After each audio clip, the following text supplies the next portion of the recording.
So, in the last class, we had been discussing about normality and the equivalent, and we had got certain formulas regarding equivalent weight. That is, equivalent weight of an element was atomic weight divided by valence. Then, equivalent weight of an acid was molecular weight divided by the basicity of the acid. Then you had the equivalent weight of a base, which was the molecular weight divided by the acidity of base. And finally, the equivalent weight of a salt, which was the molecular weight divided by the number of cations into the valency of cations. So these are the formulas of equivalent weight that we had done. So when the normality is saying that the number of gram equivalent weight, so now we understand that what gram equivalent weight is and how to calculate it.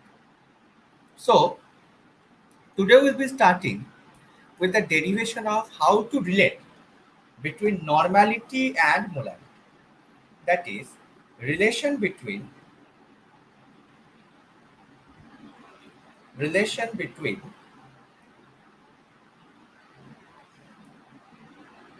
normality and molarity.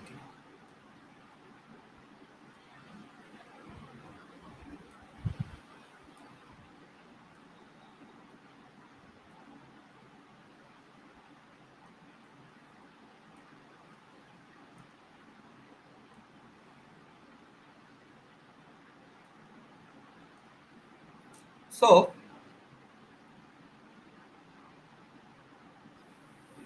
how do you relate them? You can do one thing, that is, see, we had seen the formula for molarity. Molarity was capital M was equal to the weight of the solute in grams, or you can say in this way, strength.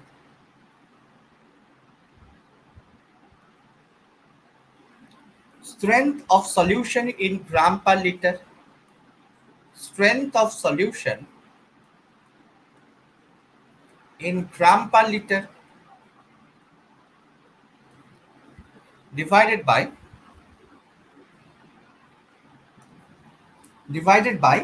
the molecular weight of solute. Molecular weight of solute divided by the molecular weight of solute.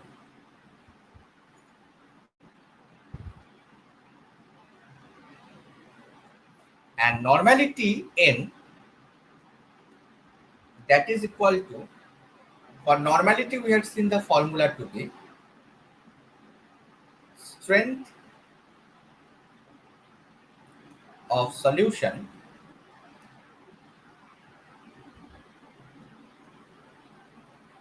in gram per liter divided by the equivalent weight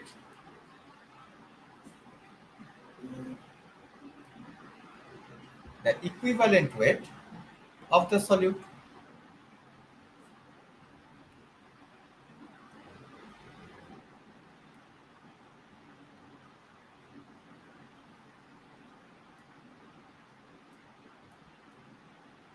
So these are the two formulas of molarity and normality which we have done in the previous class. So now as you can see, both the formula has strength of solution in gram per liter, and that is strength of solution in gram per liter is equal to molarity into molecular weight, while strength of solution in gram per liter is also normality into equivalent weight. Thus if we equate them, we are getting that thus molarity into molecular weight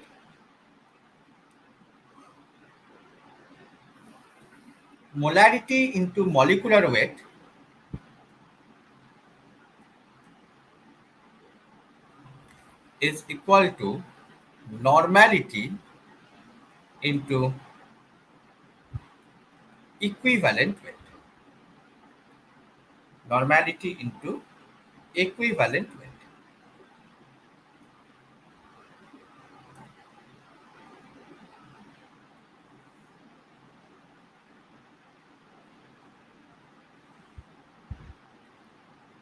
So this is the relation between molarity and normality. So molarity into molecular weight is equal to normality into equivalent weight. So this is our relationship between the molarity and normality. Okay. Then, then you have the equation that you will be using in your practicals as well as the theory numericals. That is, suppose if you know the concentration, a molarity or a normality equation. Molarity and the normality equation. Now, what is this?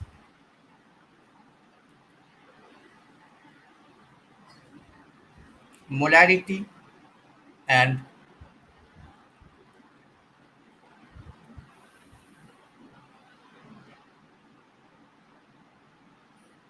normality equation.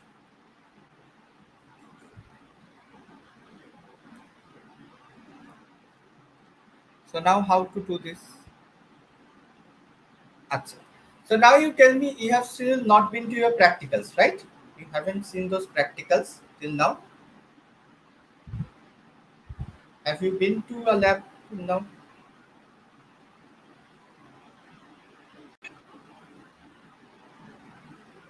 No, sir. Okay. Then see, when you will go to the lab, you will get to see this type of instruments.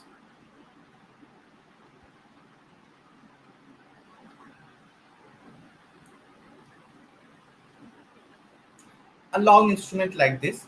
And what is this instrument known as? This instrument is known as a burette. It's a glass made thing. It's burette or burette, whatever you say. Okay. So burette or the burette. So now what is the aim of this practical that you will do? You have it in your syllabus, half yearly only. That, see, suppose here you, this practical is known as titration. So this practical that we are now going to learn about is titration. Titration. Titration of a solution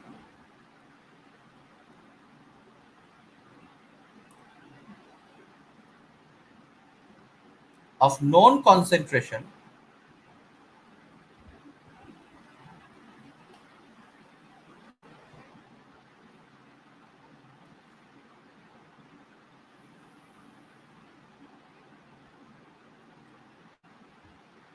against an unknown one.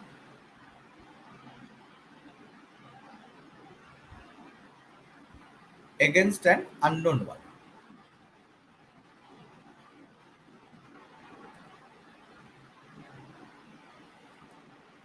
So what is this?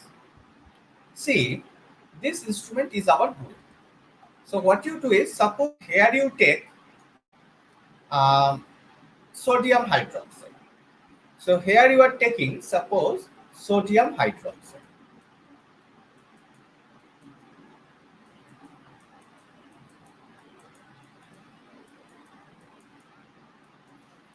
So this is your sodium hydroxide, NaOH. NaOH, and this you do not know. This concentration you do not know. Unknown concentration. Unknown concentration.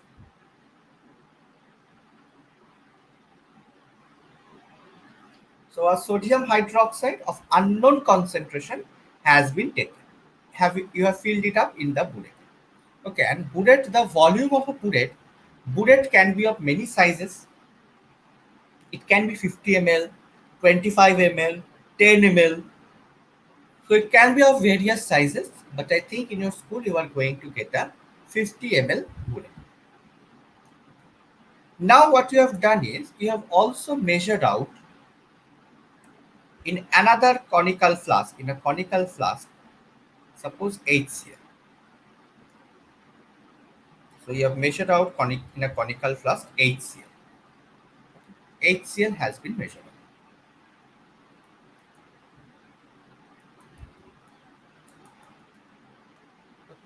Suppose HCl has been given over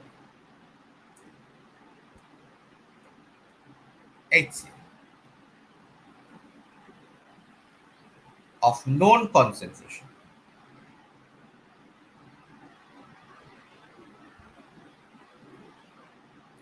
HCl of known concentration. Okay. And in this HCl, you have also added some few drops of phenolphthalein. Few drops of phenolphthalein. What is phenolphthalein? What is the function of phenolphthalein? You have read it in class 10, so tell me. What is the function of phenolphthalein? It can tell us about acid or base. Yes, so in one word, what is the name? What is the function of phenolphthalein? It is a acid base indicator. Phenolphthalein is a acid base indicator. It can tell whether a solution is acidic or basic. And how can it say so? The solution is just speaking out. So how is it telling? Pink and By white. changing color. Okay, and what is the color? What is the color of phenolphthalein in acidic solution? Pink. No. What about the others? What is the color of phenolphthalein in acidic solution?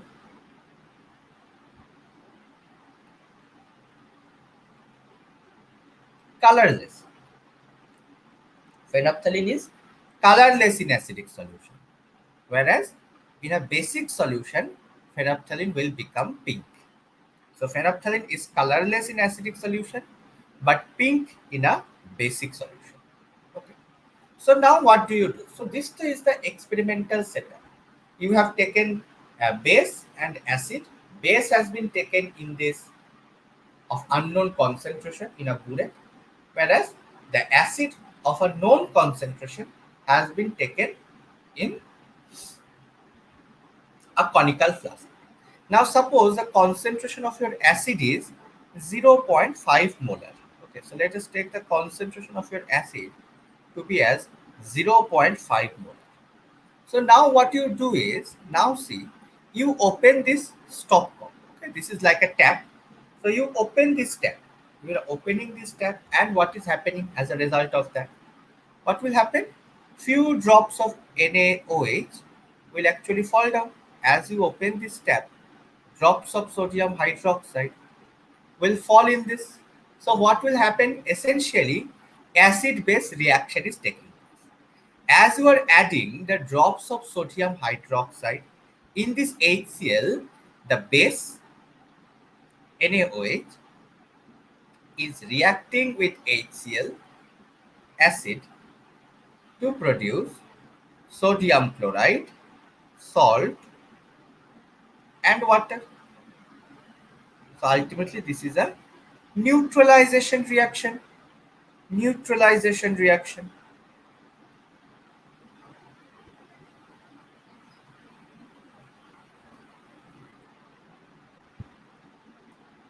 So what is happening?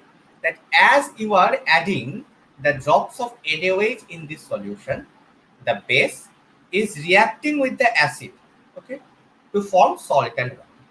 And like this way, that it goes on and goes on. However, what happens after a certain period of time?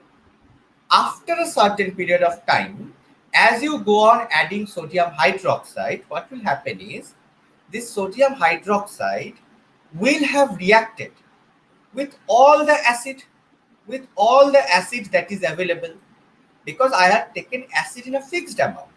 I had taken acid in a fixed amount. So as I go on adding sodium hydroxide, there will come a time when all the acid molecules will have been completely consumed. So what happens is, after a certain point of time, all the acid molecules would have completely reacted with the sodium hydroxide. Then what? That means now no more sodium hydroxide is available for reaction. That means, sorry, now no more HCl, because all the HCl has been consumed. Thus, no more hydrochloric acid HCl is now available for reaction. Thus, Now, if you add sodium hydroxide in this conical flask, it will not undergo reaction, and now the pH of the solution is starting to become alkaline, and as a result you will get to see that instantly, just by adding one drop of phenolphthalein, the color of the solution will change from colorless to pink, and this is where you need to close this knob. Okay, so you need to, so let me repeat it once again. So you have taken the base in a burette and the acid in a conical flask. Okay. Now what you do is you open the knob, that is the stopcock at the burette. So what happens as a result of that? Sodium hydroxide is falling down into the conical flask drop by drop, and thus the neutralization reaction is taking place. Okay. Now, as the reaction proceeds, there will come a time when all the HCl molecules will have been totally consumed. Okay, will have been totally consumed. Then what happens? Then immediately the amount of sodium hydroxide starts to increase, because now the sodium hydroxide cannot react because the HCl has all been completed, all been finished up. So that means now suddenly there is an increase in the concentration of sodium hydroxide in the solution. And as a result of that, what happens? As a result of that, suddenly the pH of the solution becomes alkaline from acidic, and hence the color of the solution also changes from colorless to pink. So just at this moment, you have to stop, you have to close the stop just at this moment. So this is what you need to practice in your lab, that how to stop the stopcock at the exact same amount, because as you see this change of color from colorless to pink, this has to happen by the addition of just one drop. Okay, it should be perfect if you add just one drop of sodium hydroxide and instantly the color changes. So this color change in perfect situation should happen in one drop addition. A single drop addition would lead to the instant change of color. So now as you can see that it is very difficult to control this, by the control the burette to make it fall only one drop. So this is something that you need to practice, and the more you practice, the better efficient you will become, and as a result then you can easily control the stopcock so that just single drop only falls. However, when you will do such experiments for the first time, you will see that it is not possible for you to control it in a so accurate way. Many drops will fall. So that though as you practice, things will, you will get accustomed to it, and then it won't cause any difficulty. So yes, so thus just by the single addition of sodium hydroxide, the color is changing from colorless to pink, and this is where our experiment has to be stopped. Okay, suppose so we stop the cock, we stop the stopcock, and we note down the value of NaOH. So now what we do is we stop this stopcock and note down how much amount of a sodium hydroxide has been consumed. So what we do is we stop this stopcock and immediately note down how much amount of sodium hydroxide has been consumed. Okay. So thus suppose let it to be as for example let's take 12 ml. 12 ml. 12 ml of sodium hydroxide has been consumed. So the formula that we apply is V1 into S1. V1 into S1 is equal to V2 into S2. V2 into S2. Okay. Now suppose, so here we can write it as volume of sodium hydroxide into the strength of sodium hydroxide that is equal to volume of HCl into strength of HCl. So if we apply this formula, what do you get? See, how much volume of sodium hydroxide has been consumed? 12 ml. So let us put it like here, 12 ml. What is the strength of sodium hydroxide? That I do not know. And that is only the motive of our experiment. We need to find out the concentration of sodium hydroxide. This was our motive behind this experiment. So this I do not know. Strength of NaOH. Then volume of HCl. What is that? 25 ml. I had taken this much amount of HCl. Then strength of HCl. What is that? 0.5 ml. 0.5 ml. Let's now simply calculate out the value. Strength of NaOH is equal to 25 into 0.5 divided by 12. Divided by 12. So now what this will be, if you cancel it, 2's are,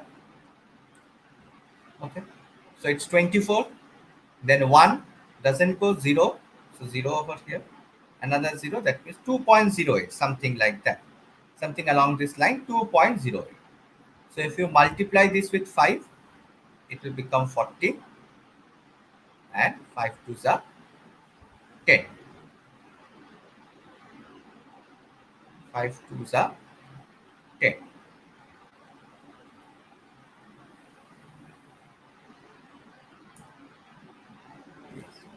And 5's are 40. That is becoming 1.4040 molar. So now as you can see, just by using this formula, we have been able to calculate the strength of sodium hydroxide. So this is only known as the molarity and normality equation. And this is what you will be doing in your practical. You have this titration kind of experiment in these practicals, in your practical syllabus. So there also you will be doing this type of thing. Now see, you have different type of titrations, okay, and different type of titrations have different method. Here I have given you the basic gist, the basic summary of what is happening in titration. Now titrations has different procedure, those set of instructions what to do, that will be given in the practical instrument only. But if you go through the experiment, you will see ultimately the main motive of those experiment is this only. That is, you will have two solutions of which you know the concentration of one solution, and using that you will find out the concentration of the unknown solution. Okay, so by the help of a solution of known concentration, you will find the concentration of unknown solution.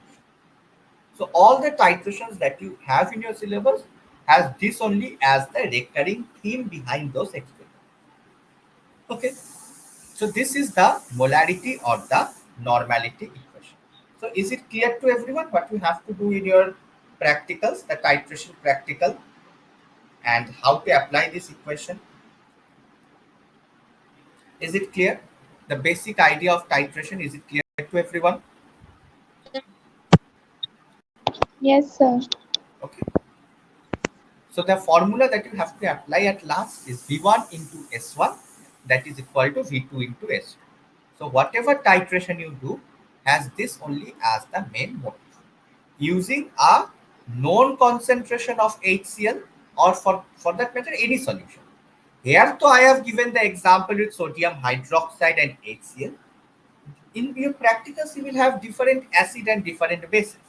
But ultimately the principle is this. The principle will remain same. That is, you will be using a solution of known concentration, and with the help of that you will do your experiment and find the concentration of the unknown solution. Okay. So the formulas can be M1 V1, M1 into V1 is equal to M2 into V2.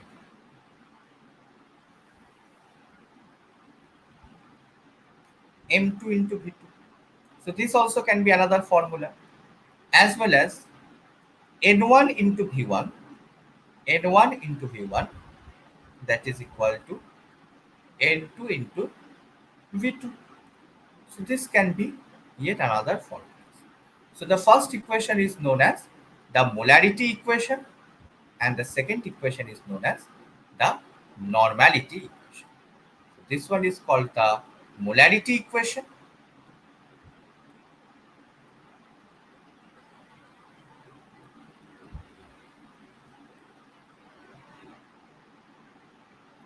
And this one, because we are using the terms of normality, so that is why it is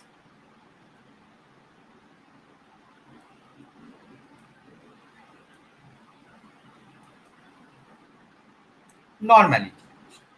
So yeah, so that's it about the volumetric calculation. Okay. Then in your practical, you will be having it instead of HCl, you will be doing it with oxalic acid. You have the titration of oxalic acid and sodium hydroxide. That is something you have in your syllabus. But the principle is this one. And then your teacher will show you how to do the practical. So focus on the practicals, okay? Follow how your teacher is doing, because practicals is very important in class 11, 12. Now let us come to the next one, that is molality. Molality. So the next term that we are going to discuss is molality, which is denoted by small m. So capital M is molarity and small m is molality. So it is the number of moles of solute. It is the number of moles of solute, number of moles of solute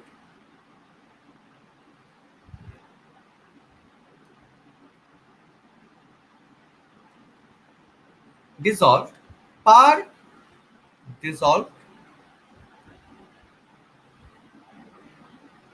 dissolved per 1 kg,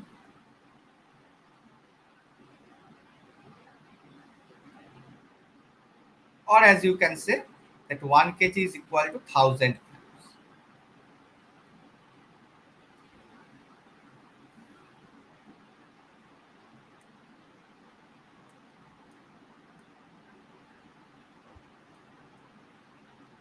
Of the solvent.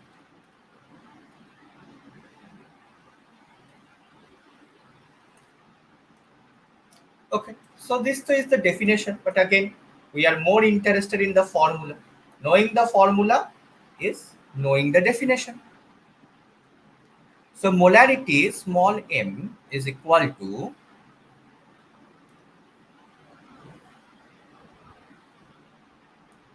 number of moles of solute, number of moles of solute divided by weight of solvent, weight of solvent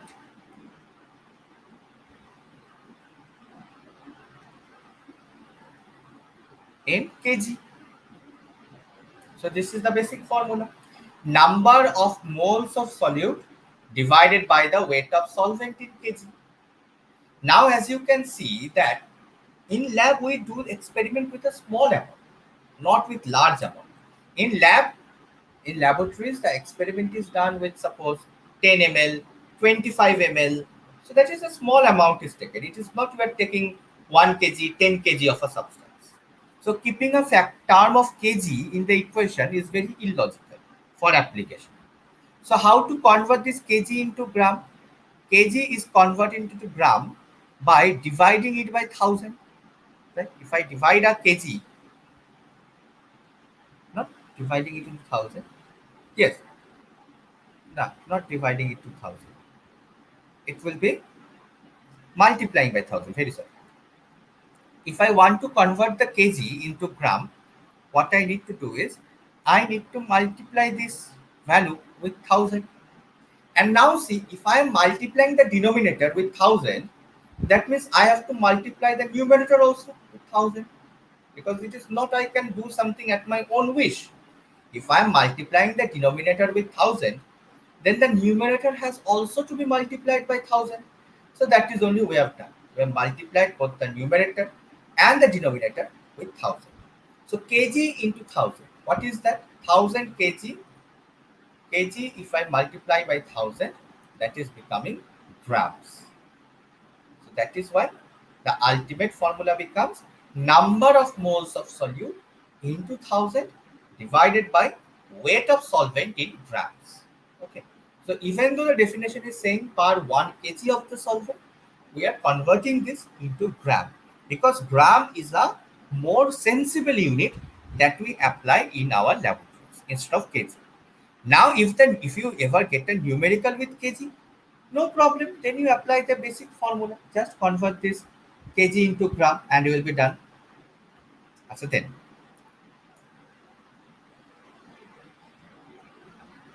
the next one is how to modify this formula. This will be number of moles of solute. What can you write it as? We had already seen. Moles can be written as exactly same like molarity. Weight of solute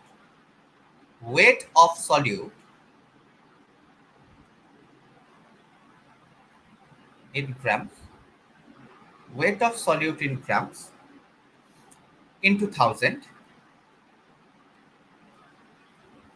divided by the molecular weight of solute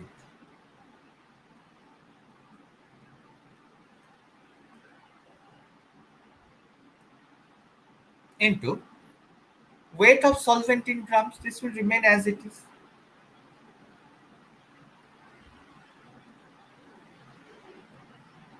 Weight of solvent in grams. So this is the representation of molality. How you do it? Now molality is very important. Okay, in class 12, you have a chapter called solutions, which is the second chapter. So there you have numericals, plenty of numericals with molality. So in your class 11, you will not see much numericals with molality. So do not be under the assumption that molality is not important. Most of the numericals of molality are there in class 12. So just because you are not getting much questions from molality in class 11, do not assume that it is not an important formula or not an important topic. It is very, very important. So this is about molality. Now can you tell me, does molality depend on temperature or independent of temperature? Is molality dependent or independent of temperature?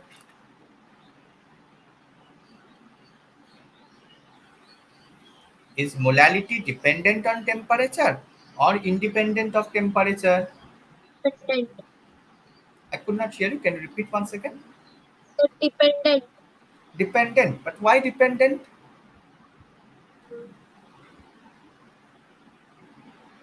Why is it dependent? Justify your answer. Whatever answer you give, you have to justify it.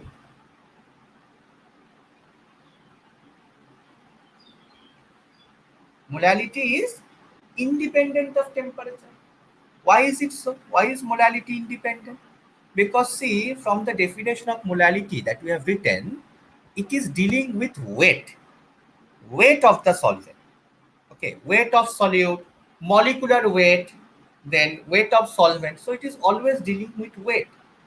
Now weight, as we know, is a physical quantity that does not change with temperature. And as a result of that, molality of a solution is also independent of temperature.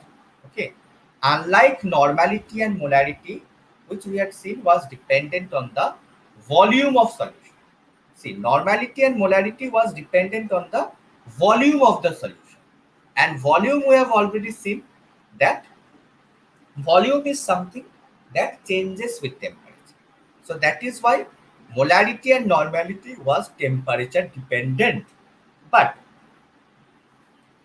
because this molality does not have any volume in its formula, in its definition, as a result, we can conclude that molality is independent of temperature. Okay. Then let us come to the next one, which is known as mole fraction. Mole fraction. Mole fraction.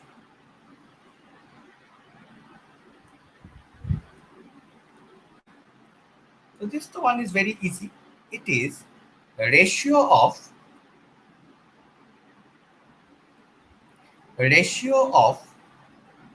number of moles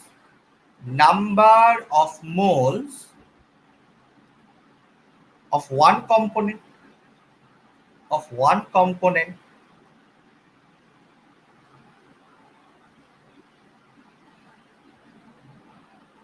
How many are there in the class at this moment?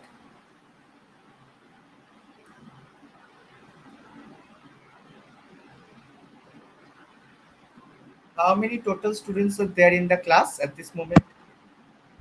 Seven. Can you repeat once again? 7. 7. Okay. Yes. So to the total number of moles present in solution. Total number of moles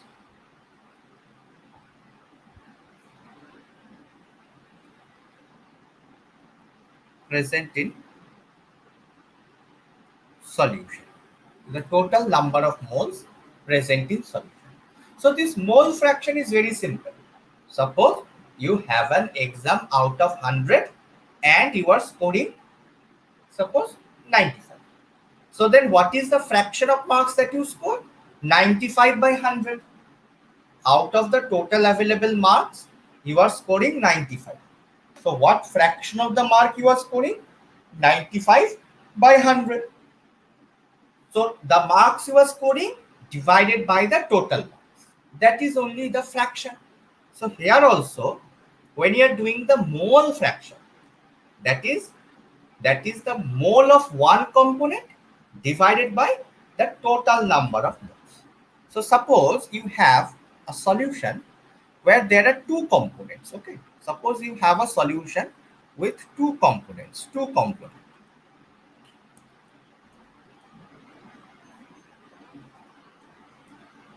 That is A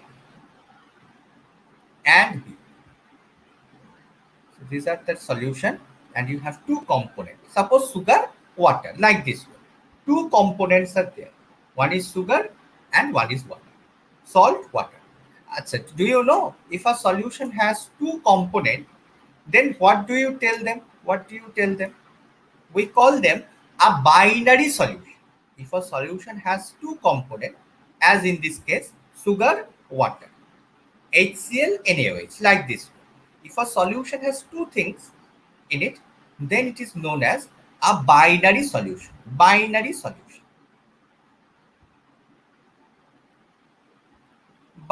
solution.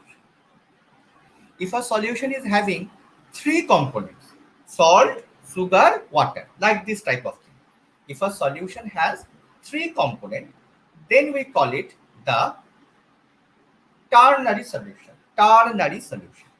Okay. So here we are dealing with binary solution. Suppose A and B, these are the two components. Now this one is N1 and this one is N2. So what is N1 and N2?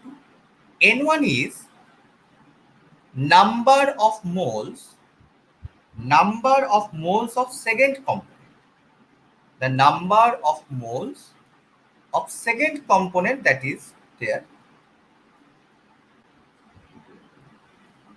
Number of moles, so you can easily calculate weight taken by the molecular weight, whereas N1 is the number of moles of first component. So can you tell me what is the total number of moles? total number of moles in the solution. What will be the total number of moles? We have two things in the solution, and this is the individual number of moles. So the total number of moles is becoming N1 plus N2, N1 plus N2, N1 plus N2. So then let us find out the mole fraction. So this is the total marks of the exam. Like I told you, this is the 100. This is the total marks.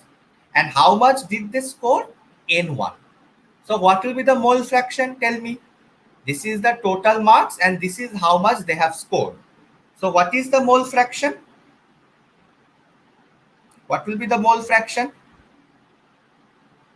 of the first component? So mole fraction of the first component, mole fraction of first component,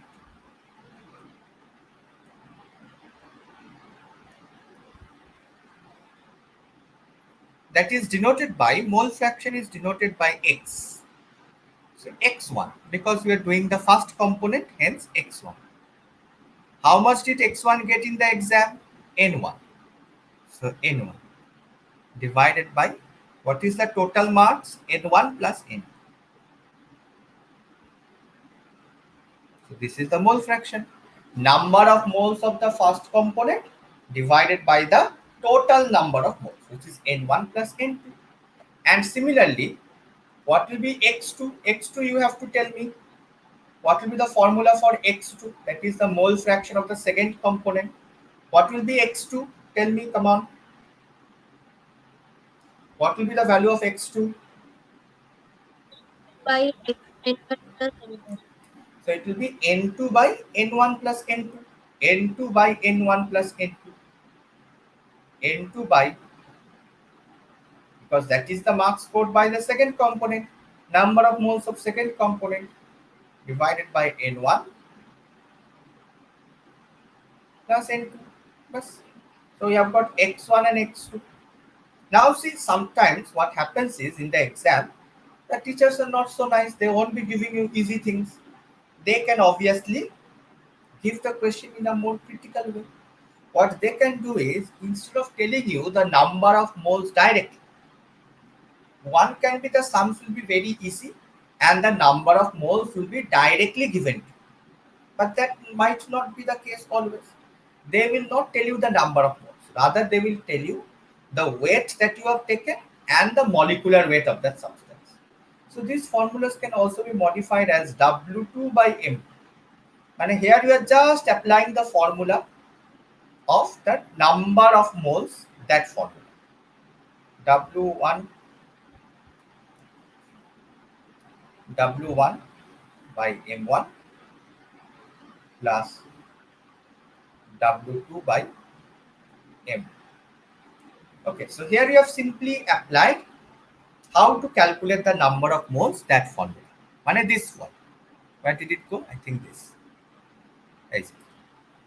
Number of moles is equal to weight by molecular weight. This was only taken as W by M. Weight by molecular weight. So instead of directly telling you how much or how many moles are present, they can also give you the weight and the molecular weight of the substances. So that you have to first find out the number of moles and then you do the calculation. Now for the older students, obviously the new ones can also try. Can you tell me what will be the summation of x1 plus x2? What is the summation of x1 plus x2 will be equal to? What is the value of x1 plus x2? x1 plus x2 will always be equal to 1. 1, because it is a fraction. See, you are doing two fractions of the total fractions that are present. So obviously if you add up these two fractions, then it will obviously be 1. So x1 plus x2 is 1. This is a very important thing. So now can you tell me, is mole fraction dependent on temperature or independent of temperature? Is mole fraction dependent or independent? Is mole fraction dependent or independent of temperature? Dependent. Now, again, it is wrong.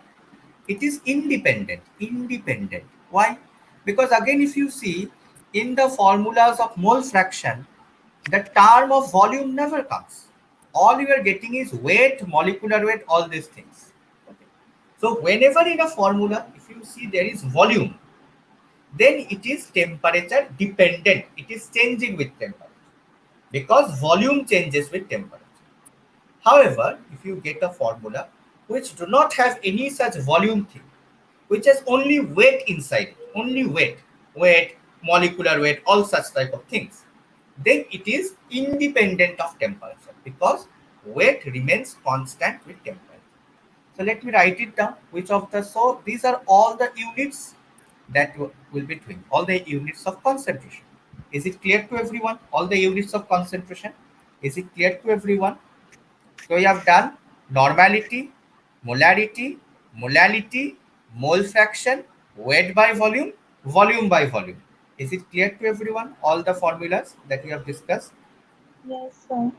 So then out of all these 6 formulas, I had told you that we'll be discussing about the 6 formulas for concentration. See, we had written it, that we had 6 formulas in total. Somewhere obviously I have written. I see. The 6 formulas 1, 2, 3, 4, 5, 6, 7. Okay, there are 7 ppm. So there are 7 formulas. So we have already done 6 then. So out of the 6 that we have done, normality, normality, normality, molarity,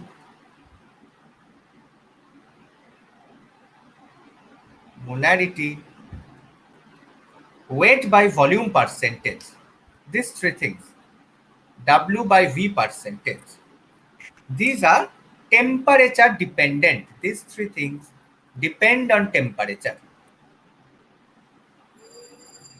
Temperature dependent.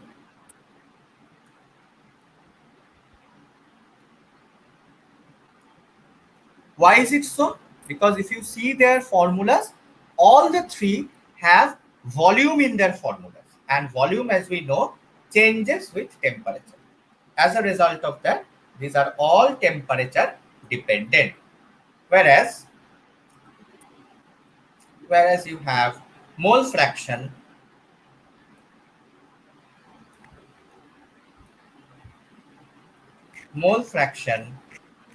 molality, and weight by weight percentage is temperature independent. Temperature independent, because there is no such term regarding volume in this particular segment, in these formulas. So that is why these are the temperature dependent and temperature independent one. And I am saying this so many times because this is a very important question. I told you that this chapter is mainly focused on numericals. However, of the very few theory questions that can come from this chapter, this is the most important theory question. Okay. Now, one thing regarding this MCQ question is, see, MCQ questions are much more trickier compared to our normal subjective questions.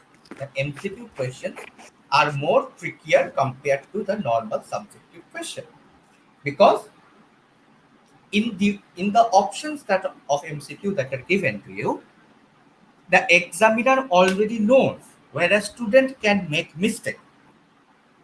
So in the options, always traps a leg so that you fall for the wrong answer.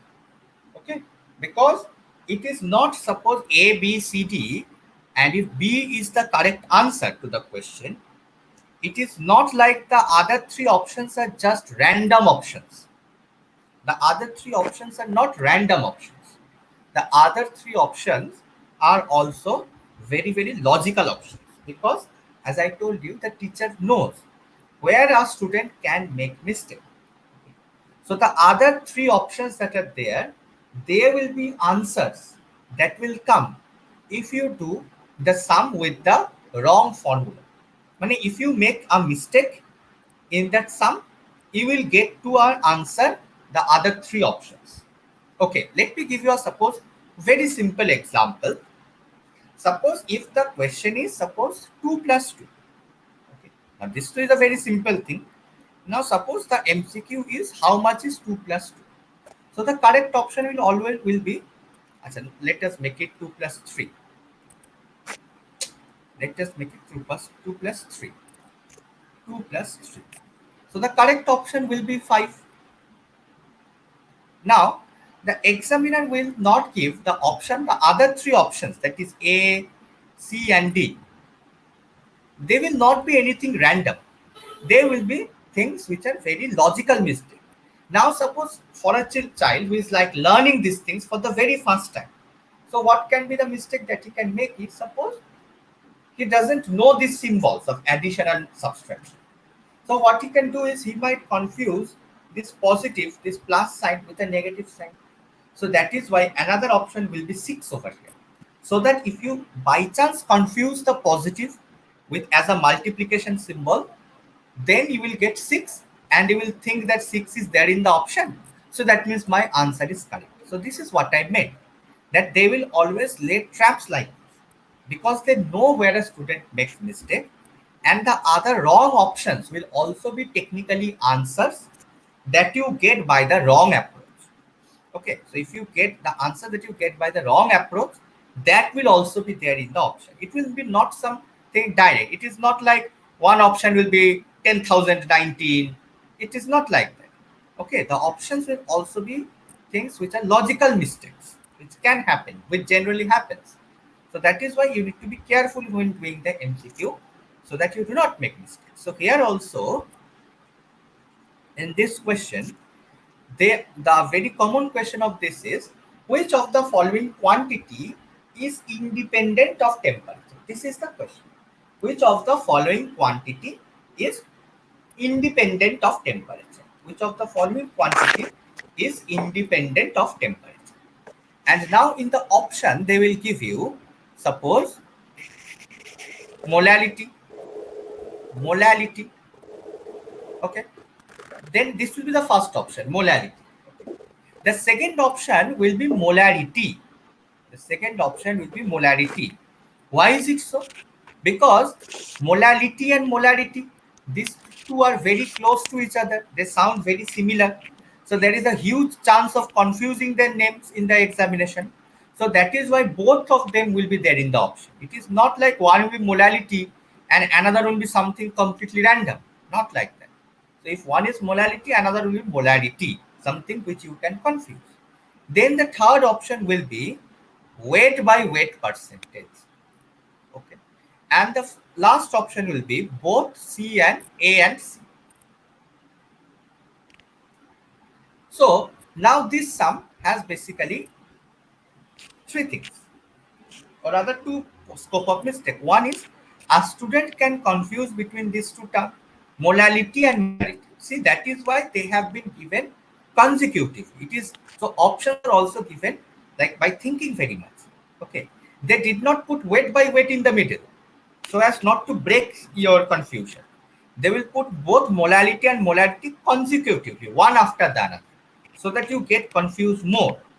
And secondly, as you will go through your syllabus, okay, as you will practice the numericals, you will see that compared to the weight by weight percentage, molality is a much common term.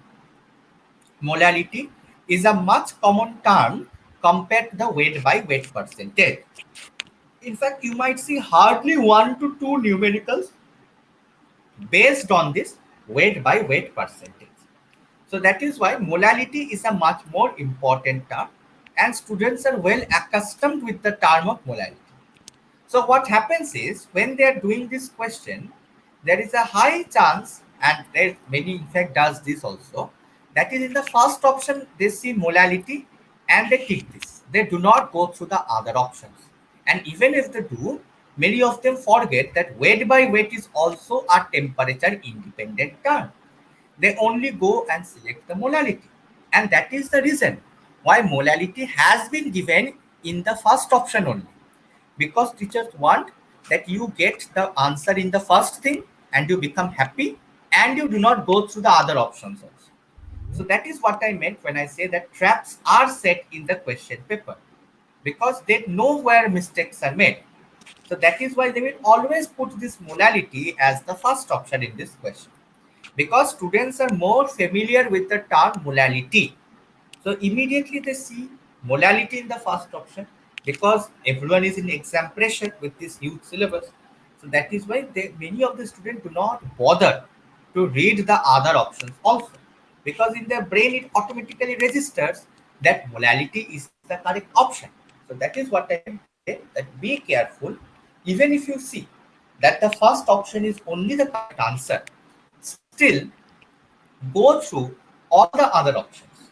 Okay, even if in any MCQ, if you find that the first only is the correct answer, do not make the mistake of not going through the other options.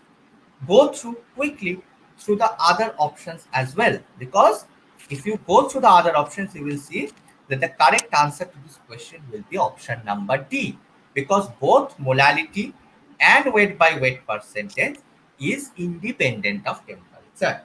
So do not be very careful in this MCQ questions, because I'm saying compared to those subjective theory questions, MCQs are tough because in MCQ, not only do you need to know the correct answer, but you should also avoid in falling in the traps of wrong answer. And these are traps which are set keeping the common mistake that a student makes. So that is why be careful with the MCQ questions. So am I clear to everybody what I meant to say regarding this molality and all this thing that I said regarding Yes, sir. MCQs? Okay, Yes. so then it's good only. So yes, so this is all our concentration units. So I think I'll be completing this chapter in 1 week class because we have already done 70% of the chapter has been done. 60 to 70% of the chapter has been discussed. So now what we need to do is now in the next class, either next and the consecutive classes, we will be doing certain numericals. We'll be doing numericals based upon. Achha, let me do one thing. I will not do numericals in the next class, that is tomorrow. Tomorrow also I will be teaching the other theory sections of the syllabus of this chapter. Okay. And then once we learn through all the theory segments, then we dedicate classes for the numerical practice. So in the meantime, what your work should be is you should actually go through the formulas, because when I want that when we'll be discussing the numericals, you should at least be very well accustomed with all the formulas so that you remember the formulas and can apply them according to the demand of the question paper. So this will be your homework. Okay, so that is you have to go through all the formulas of this chapter that you are doing. Okay, so this start remembering them, reading them. Okay, so are you like copying down the notes? Are you copying down the notes as I am going through the class, or should I send it Yes. to Naresh sir? Sir, please send it to Naresh, sir. Okay, so then I will be sending them to from today's note. I will send it. Okay. Yes, sir.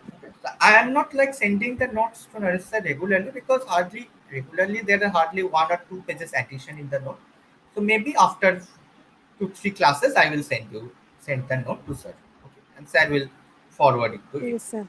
So because already quite a many pages has been done, around 25 pages. So this note I will send it to Naresh sir so that you might copy it or you might go through it for your reference. Okay. Whatever you do, whichever science you are studying, Acha, do you read? Please write and practice. Okay. Whenever you are studying, do you write? Do you write or do you simply read from the book? Whenever you are studying, do you write while studying, or are you Yes, simply sir. reading out? Sir, Okay, you write. So the thing is, whichever science you are reading, be it chemistry, physics, biology, mathematics, do not just simply read from the book. If you're reading from the book, then it will never happen. Okay, you will always, it's guaranteed that you will get stuck in the question paper. Okay, because see, there are so many formulas, so many equations, so many things are there in your class 11, 12 syllabus, and it is very natural to confuse between them. Okay, to get confused. So that is why if you write it, then what happens? It automatically registers in your brain. So the more you write and practice, the better it is. And again, by writing, I do not mean you have to make like a whenever you are studying, keep a rough copy with you. Okay? Keep a rough copy, and there's no point of writing it nicely with different colored ink with a good handwriting. No, that will be a waste of time. Whenever you are studying, keep a rough copy.